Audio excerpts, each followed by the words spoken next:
नमस्कार,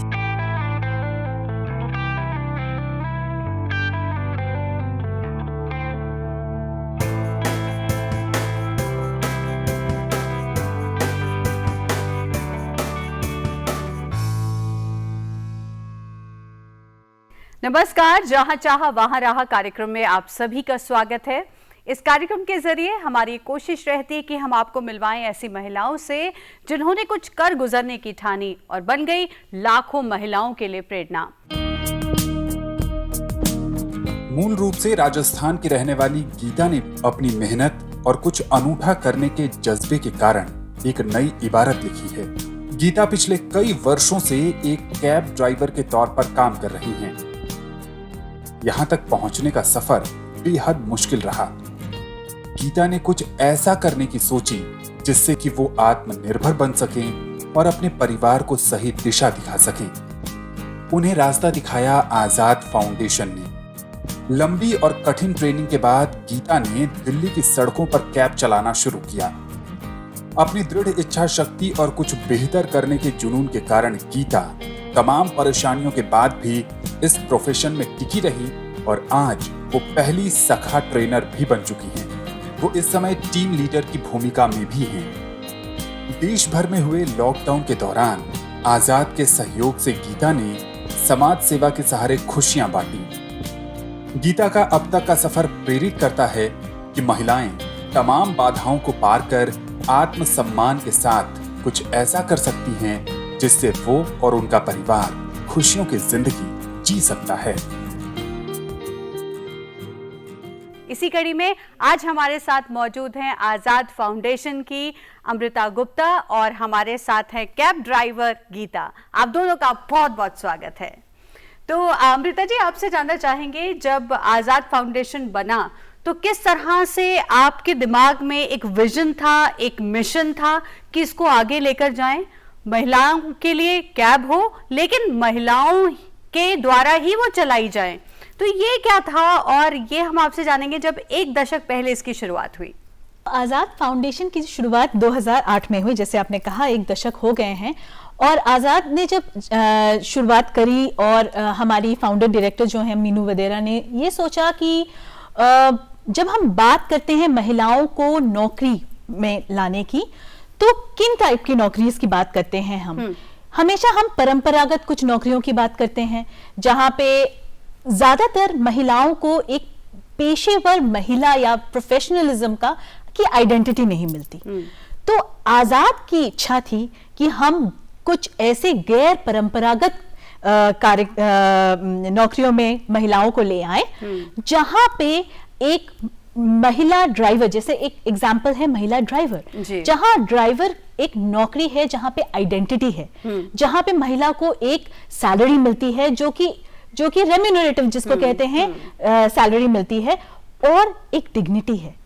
तो सम्मान के साथ रोजगार, यही था हमारा मेन मिशन। और महिलाओं को सम्मान के साथ इन ऐसे गैर परंपरागत कार्यक्रम में या लाइवलीहुड्स में रोजगार दिलवाएं जहां पे जो कि ज्यादातर मेल डोमिनेटेड जिसको कहते हैं पुरुष प्रधान है। और इन अगर लाइवलीहुड्स में महिलाओं को लाना चाहें तो हम कैसे उनको ट्रेनिंग दें, कैसे उनके लिए तैयार करें ताकि इन लाइवलीहुड्स में आके वो ना तो अपनी जिंदगी को सुधारें पर आसपास की जिंदगी, उनकी कम्युनिटी, उनकी फैमिली और सेफ्टी की बात कर रहे हैं। जी, तो गीता हमारे साथ हैं सखा से। तो गीता, आप तो मतलब आप सबकी सखी बन गई हैं एक तरह से देखा जाए तो, क्योंकि जब आप ड्राइविंग करती हैं और लड़कियों को लेकर जाती हैं, छोड़ती हैं, तो एक सिक्योरिटी की जो समस्या है जो उनके माँ बाप हैं या घर वाले हैं उनके लिए ख़त्म हो जाती है। तो आपका एक्सपीरियंस कैसा रहा? मेरा अनुभव इस नौकरी में बहुत ही अच्छा रहा।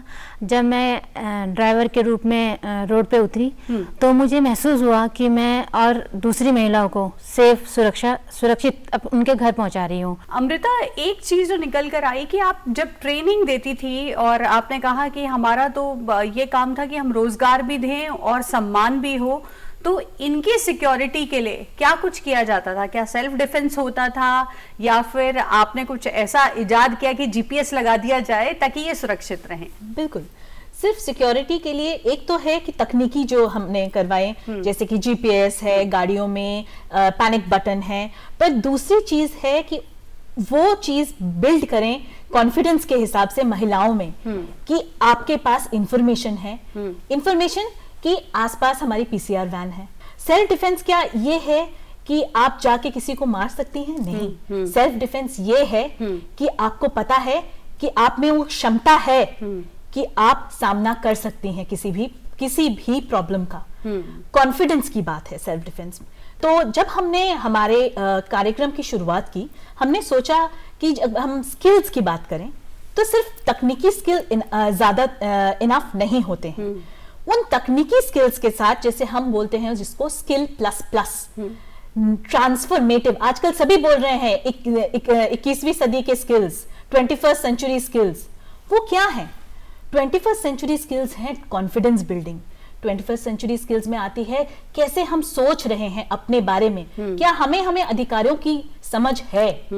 और इन्हीं चीजों पे आजाद ने शुरुआत से ही बात कही है कि हम जब स्किल्स की बात करते हैं, हुनर की बात करते हैं, तकनीकी हुनर एक तरफ और उसके साथ हम उन स्किल्स की भी बात करें जहां हम सेल्फ को बिल्ड करें, अपने आप को बिल्ड करें, अपने कॉन्फिडेंस को बिल्ड करें, अपने प्रोफेशनलिज्म को बिल्ड करें, अपनी कम्युनिकेशन को बिल्ड करें जी। और उसके साथ साथ ये भी समझें कि हमारे अधिकार क्या हैं। तो रोजगार भी, सम्मान भी और स्किल डेवलपमेंट भी, और सबसे पहले जैसे इन्होंने कहा कि कॉन्फिडेंस बहुत जरूरी है। तो जब आप जाती हैं काम पर तो कॉन्फिडेंस तो देती है, तो आपकी फैमिली में भी कुछ बदलाव आया? लोग कहते हैं कि नहीं हमारी बच्ची भी ड्राइविंग सीखेंगी और आगे जाएंगी। बिल्कुल बिल्कुल, फैमिली में तो और आसपास के माहौल में बहुत बदलाव आया। और क्योंकि मैं 14 साल के बाद अपने नौकरी में निकली थी, तो मेरी कज़न है एक जो बहुत पढ़ी लिखी है, फिर भी वो कभी काम करने बाहर नहीं गई, तो वो मेरे से प्रेरणा लेके उन्होंने जॉब शुरू की। अच्छा, तो इस तरह के बदलाव मेरी फैमिली में आए। अच्छा, आपकी फैमिली में भी आए और आसपास जो लोग रहते हैं उनमें भी ये आया कि नहीं अपनी बच्चियों को हम कुछ कराएंगे। हाँ, बाहर निकले, काम करें और अपने पैरों पे खड़ी हूँ, इस तरह के बदलाव। कुछ वाकया, कुछ एक्सपीरियंस जानना चाहेंगे आपसे कि आपके एक्सपीरियंस कैसे रहे जब आप ड्राइविंग शुरू में करती थी और अब करती हैं, तो क्या बदलाव आया एक दशक के अंदर? जब मैं शुरू में ड्राइविंग करती थी और मैंने एक नौकरी पाई, मेरी पहली नौकरी इंदिरा गांधी यूनिवर्सिटी में थी और एक मैम को लेके एयरपोर्ट अथॉरिटी जाती थी। अच्छा। तो वो नौकरी मेरे लिए बहुत ही अनुभवी थी और मैंने उस नौकरी से बहुत कुछ सीखा। जब मैं पहली बार रोड पे उतरी तो रोड का माहौल मेरे समझ के थोड़ा बाहर था। मतलब मैं विश्वास से पूरी भरी हुई थी, आत्मविश्वास से पूरी भरी हुई थी, मुझे पता था मैं कर लूंगी, पर आसपास का माहौल स्वीकारता नहीं है कि एक महिला ड्राइवर मतलब है। तो इस तरह की कुछ चुनौतियां मेरे आगे आती थी और दुख मुझे तब होता था जब दूसरी महिला मुझे उस काम में स्वीकारती नहीं थी। जैसे अगर मैं रोड पे हूँ, मैं चल रही हूँ, मैं किसी गली से बाहर निकल रही हूँ, तो दूसरी महिला वो मतलब करती थी कि ये तुम्हारा काम नहीं है, इस काम में आ गई है, ये आदमी को काम है। तो इस तरह की चुनौतियां मुझे आती थी। पर अब तो इस तरह का कोई भी मतलब नहीं आता सामने, एक्सेप्टेंस आ गई, लोगों ने स्वीकारना शुरू कर दिया है। और फिर ये कह दीजिए कि अब बिल्कुल मतलब हम बाद में जाते हैं पर हमारा आत्मविश्वास पहले हमसे आगे जाता है। जब रात की कोई बुकिंग आती है तो कोई थोड़ा बहुत डर होता है दिमाग में? मैम नहीं, डर तो बिल्कुल नहीं होता और हमें इस तरह की कोई परेशानी कभी आई भी नहीं जिससे मैं डरूं। और बाकी अगर गाड़ियों से रिलेटिव कोई बात है तो वो तो सब कुछ मुझे आता ही है। हाँ। और अगर सुरक्षा की बात है तो वो भी कंपनी से हर तरह की सुरक्षा हमें मिली हुई है, GPS, panic button, paper spray, और हमें दिल्ली पुलिस से सेल्फ डिफेंस की भी ट्रेनिंग है। हाँ। तो मैं इस तरह की कभी किसी प्रॉब्लम का मैंने फेस नहीं किया है। तो कभी ऐसा मौका आया कि आपने कभी स्प्रे यूज किया या कभी नहीं आया? बिल्कुल मैम, नहीं। हाँ। मैंने अभी तक कभी पेपर स्प्रे यूज नहीं किया, पर सेफ्टी के सारे साधन हमारे पास है। हाँ, यानी कि कभी पैनिक बटन दबाने की जरूरत भी नहीं पड़ी क्योंकि जीपीएस भी है साथ में, और गाड़ी अगर खराब भी हुई है मान लीजिए तो आपने उसे ठीक कर लिया? बिल्कुल, अगर गाड़ी खराब भी हुई है तो पैनिक बटन दबाते हैं ताकि हमें कंपनी को पता रहे कि हमारी गाड़ी कहाँ है, और बाकी हम उसमें जो मैं कर सकती हूँ वो पूरा करती हूँ। अगर नहीं कर पाती तो कंपनी से की तरफ से हेल्प आ जाती है। हेल्प आ जाती है। हाँ, बिल्कुल। तो ये है हमारी सशक्त सखा जो डरती नहीं है, निडर होकर आगे बढ़ती है, और शायद इसीलिए बहुत लोगों की प्रेरणा है। अमृता, आपसे जानना चाहेंगे, आजाद की अगर हम ब्रॉडर पर्सपेक्टिव को जाने तो क्या स्ट्रैटेजी थी और किस तरह से अपनी शुरुआत की, और अब कितने राज्यों में, कितने स्टेट्स में आप उसको लेकर गई हैं? आजाद की जो ब्रॉडर स्ट्रैटेजी, जैसे मैंने कहा कि हम महिलाओं को सम्मान सहित रोजगार से जोड़ना चाहते हैं। लेकिन जैसे गीता ने अभी बोला कि उस प्रक्रिया में बहुत सारी बाधाएं महिलाओं को आ रही थी। महिलाओं को घरों से बाधाएं आ रही थी, महिलाओं को कम्युनिटीज, जो जिन कम्युनिटीज में वो रहती हैं उनमें बाधाएं आ रही थी। तो आजाद ने ये सोचा कि ना तो हम उन महिलाओं के साथ काम करें, बल्कि उन्हीं कम्युनिटीज में भी काम करें और उन्हीं कम्युनिटीज में ऐसी एक इकोसिस्टम जिसको कहते हैं उसकी संरचना करें जो उन महिलाओं को सपोर्ट करे, उन महिलाओं को सपोर्ट करे ताकि वो अपने काम में टिकी रहें। तो सिर्फ कम्युनिटीज, वो जो समाज जिसकी आप बात कर रहे हैं वो कौन सा था? वो ऐसा तबका था जहां पर रोजगार के तो कोई अपॉर्चुनिटी थी ही नहीं, या फिर पढ़ी लिखी नहीं थी वो, या फिर उन्हें जाने नहीं दिया जाता था? बिल्कुल, बिल्कुल। तो ये उस तरह की लड़कियां थी जिनको आपने ट्रेन किया। और जो कि ऐसी महिलाएं जो अर्बन माइग्रेंट कम्युनिटी से आती हैं ज्यादातर, और उनके पास उतने रिसोर्सेज नहीं होते हैं कि वो आगे पढ़ाई कर सकें, और उनमें वो एक झिझक है कि महिला को आगे पढ़ा के क्या होगा। इसलिए आजाद ने जो कार्यक्रम शुरू किया वो है कि कम्युनिटीज के साथ जुड़ना, और जुड़ते हुए 3 ऐसे कार्यक्रम हैं जो कम्युनिटी लेवल पे आजाद करती आ रही है। एक है किशोरियों के साथ कार्यक्रम। किशोरी अवस्था ऐसा टाइम है जहां पे महिलाओं को, यंग गर्ल्स को बहुत परसेप्टिव जिसको कहते हैं वो टाइम होता है। उनको बड़े एस्पिरेशन रहते हैं, उनकी आकांक्षाएं रहती हैं, उन आकांक्षाओं को बढ़ावा देना। तो उसका आपने नाम रखा आजाद किशोरी कार्यक्रम। आजाद किशोरी 9 से 12 था पहले, कि 9 से 12 में हमने देखा था कि महिला, ज्यादातर लड़कियां ड्रॉप आउट हो जाती हैं, स्कूल से निकल जाती हैं, और उनकी वो आकांक्षाएं वो छूटी की छूटी रह जाती है, क्योंकि उनकी फिर आगे पढ़ाई नहीं हो पाती है, या तो शादी कर दी जाती है। तो उन आकांक्षाओं को बढ़ावा देना और उसके साथ ऐसी सिस्टम क्रिएट करना ताकि हम उनके परिवार से बात कर सकें, और उनके सिर्फ परिवार से बात ना करें, अपॉर्चुनिटीज क्रिएट कर सके उनके लिए। इंफॉर्मेशन की लैक बहुत एक इंपॉर्टेंट चीज होती है, और उस इंफॉर्मेशन लैक को, और एक और चीज है एजेंसी बिल्डिंग जिसको हम कहते हैं महिलाओं की, वो ये 2 चीजें इस कार्यक्रम में हमने देखनी चाहिए ज्यादा से ज्यादा। उसके बाद हमने सोचा कि जब हम किशोरियों के साथ काम कर रहे हैं तो हमने देखा, इंफॉर्मेशन पे हम बात करते हैं, तो इंफॉर्मेशन यंग गर्ल्स को भी अगर कम्युनिटी में इंफॉर्मेशन नहीं है, तो इंफॉर्मेशन अगर जैसे परवास कार्यक्रम की बात कर रहे हैं, मैं करने की कोशिश कर रही हूँ कि कम्युनिटी लीडर्स ऐसे तैयार करें जो कि कम्युनिटी लेवल में एक रिसोर्स बन जाए, जिनके पास सारी इंफॉर्मेशन हो। इंफॉर्मेशन किस तरह की? अगर किसी को अपना आधार कार्ड बनवाना हो या वोटर आईडी कार्ड बनवाना हो तो कौन बनवाएगा, कैसे हेल्प करेंगे, कैसे जाएंगे, कैसे उन म्यूनिसिपैलिटी में बात करेंगे, ये सारी इंफॉर्मेशन उनके पास हो।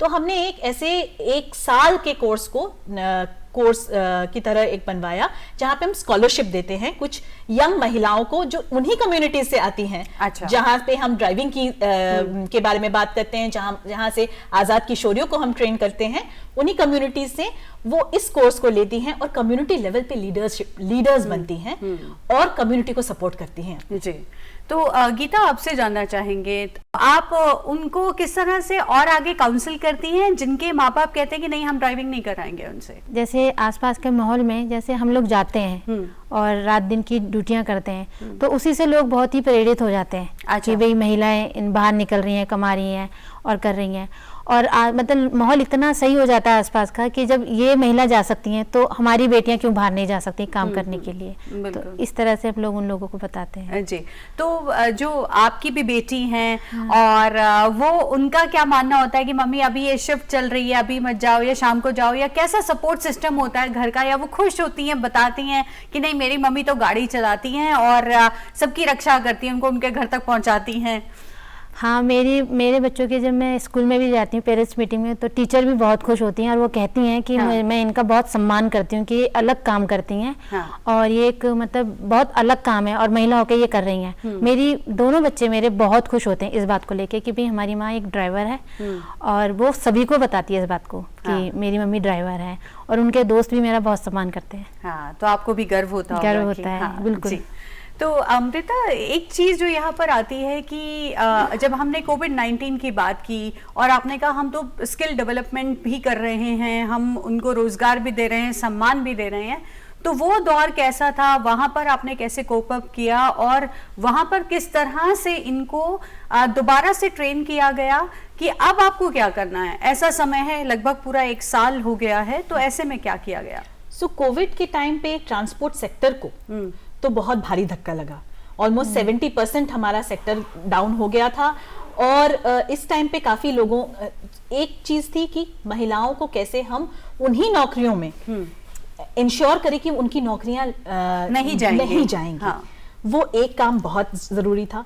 दूसरा था कि उन्हीं की कम्युनिटीज में ये इंश्योर करे कि उनके पास खाने की प्रॉब्लम ना हो, उनके पास उनकी क्या क्या जरूरतें हैं। पहले तो हमने एक सर्वेक्षण किया मोबाइल के जरिए और ये सर्वेक्षण भी हमारे कम्युनिटी लीडर्स ने ही किया। तो ये सर्वेक्षण के से जो हमें पता चला कि कम्युनिटीज को क्या क्या जरूरतें हैं, उस हिसाब से हमने कम्युनिटीज की जरूरतों को पूरा करने की कोशिश की। अच्छा। चाहे वो फूड सिक्योरिटी की जरूरतें हों, चाहे वो सैनिटाइजर या मास्क की जरूरतें हों, चाहे वो सैनिटरी नैपकिन्स की जरूरतें हों, इन जरूरतों को हमने, और इसमें हमारा साथ एक्चुअली हमारी ड्राइवर्स ने दिया। हाँ। क्योंकि उस टाइम पे तो लॉकडाउन था, तो लॉकडाउन में हम नहीं जा सकते थे, तो स्पेशल पासेस बनवा के हमारी ड्राइवर्स ने सारे कम्युनिटीज में जाके अपने गाड़ियों में सारा सामान दिलवाया ताकि कम्युनिटीज को ये सारा सामान मिल सके। तो ये काम कार से किया गया या 2 व्हीलर से किया गया?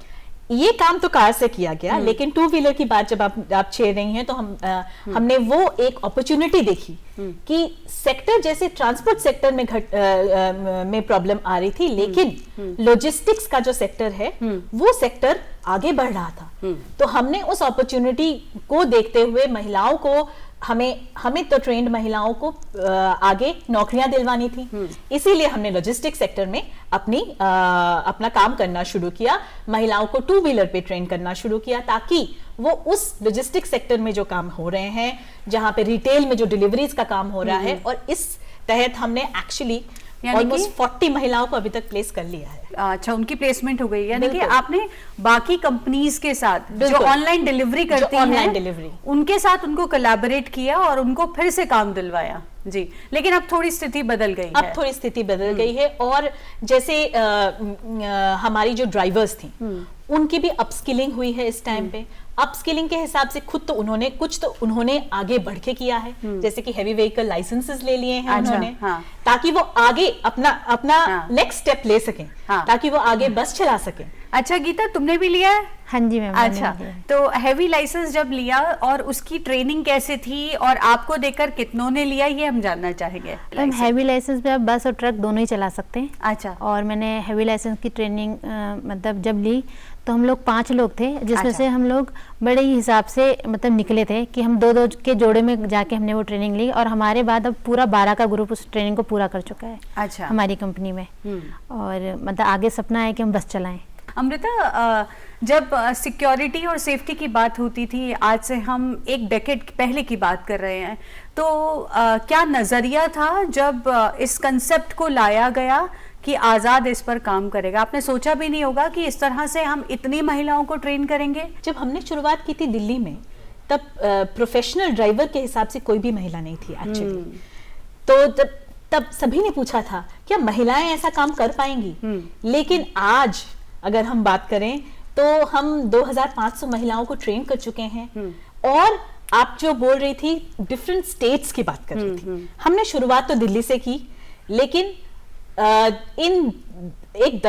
इस 1 दशक में हमने कोलकाता, वेस्ट बंगाल और जयपुर में, राजस्थान में और इंदौर में हमने अपने कार्यक्रम को फैलाया है। और कोलकाता और जयपुर में तो हम डायरेक्टली आजाद और सखा के हिसाब से हैं, लेकिन इंदौर में हम एक पार्टनरशिप के माध्यम से हैं। एक वहां की संस्था है समान, जहां पे ट्रेनिंग होती है, आजाद तकनीकी हेल्प देता है उस ट्रेनिंग को, और वहां पे सखा भी है।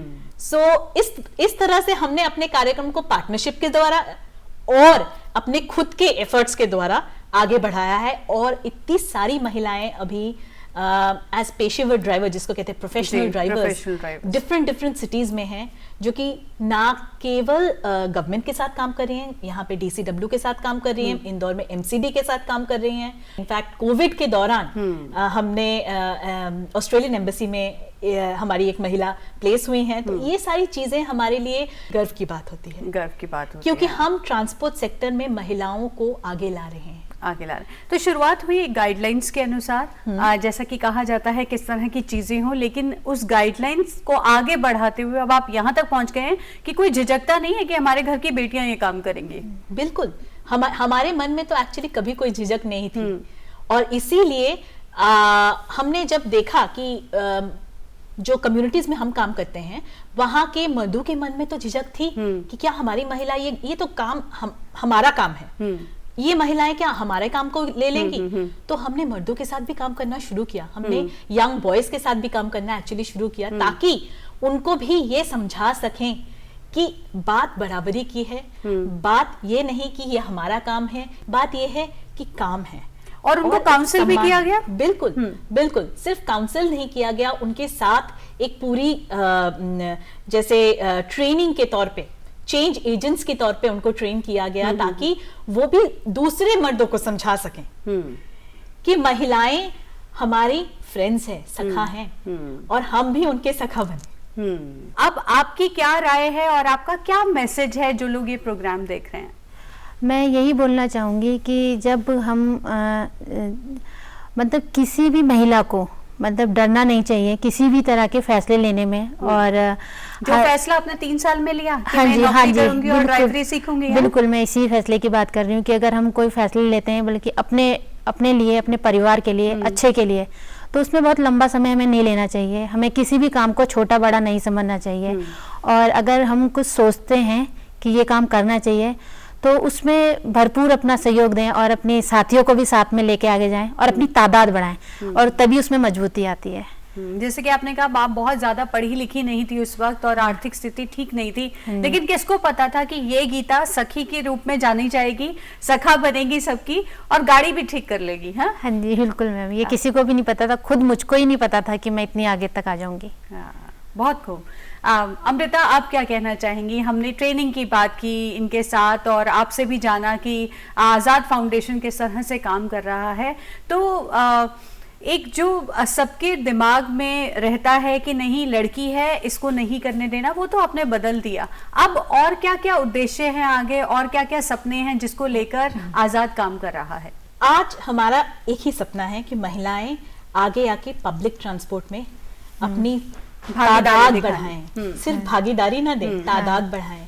अगर हम महिला सेफ्टी की बात करते हैं कि महिलाएं बाहरी दुनिया में सेफ नहीं हैं, तो हम उस पे अगर बात करें, उस पे काम करें, तो क्यों न महिलाओं को ज्यादा से ज्यादा पब्लिक ट्रांसपोर्ट में ज्यादा से ज्यादा बसें या कोई भी 3 व्हीलर कोई भी चलाएं, ताकि अगर बाहर महिला हो तो बाकी महिलाएं जो बाहर जाना चाहती हैं वो भी माहौल को सेफ समझें। माहौल तब बनेगा जब बाहर भी उतनी ही तादाद में लड़कियां और महिलाएं होंगी। आपका कहने का मतलब ये है महिलाएं हैं जो पब्लिक ट्रांसपोर्ट में चला रही हैं, बस में कंडक्टर बन रही हैं, अभी तो डीटीसी मार्शल्स भी हैं। सो हर तरफ से अगर आप बाहरी दुनिया में ट्रांसपोर्ट में महिलाओं की तादाद बढ़ाएंगे तो ऑटोमेटिकली बाहरी दुनिया तो सेफ हो जाएगी, यानी के लिए भी। हाँ, तो जब जैसा अमृता ने कहा, तो अब आपको भी लगता होगा कि घर पे बैठा कर रखना महिलाओं को या लड़कियों को ये सोचकर कि बाहर का माहौल खराब है वो सही नहीं है, क्यों गीता?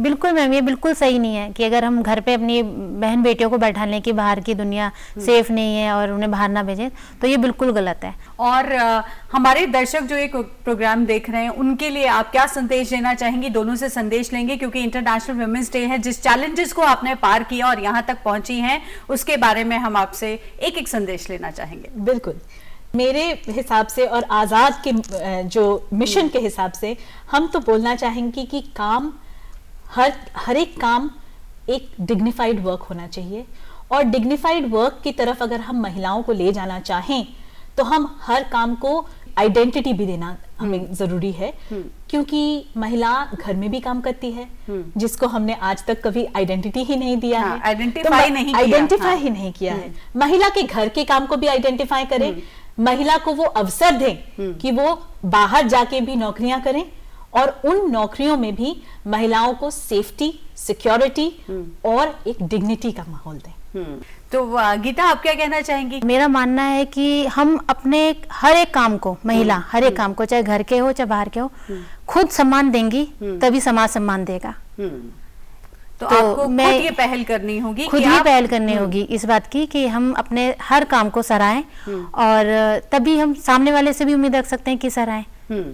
तो मैं यही संदेश देना चाहती हूँ। बिल्कुल, बहुत खूब। तो आप दोनों यहाँ पर आई, गीता और अमृता, आप दोनों का बहुत बहुत शुक्रिया। जहाँ चाहा वहाँ राह की पूरी टीम आपको बहुत बहुत बधाई देती है कि जिस काम को लेकर आप चली थी उसमें आप आगे बढ़ी, और अब हेवी लाइसेंस भी आपको मिल चुका है। और मुझे लगता है कि बहुत से लोग जो ये कार्यक्रम देख रहे हैं, जरूर उनको ये प्रेरणा मिली होगी कि हाँ, हम भी आगे आ सकते हैं, कुछ कर सकते हैं।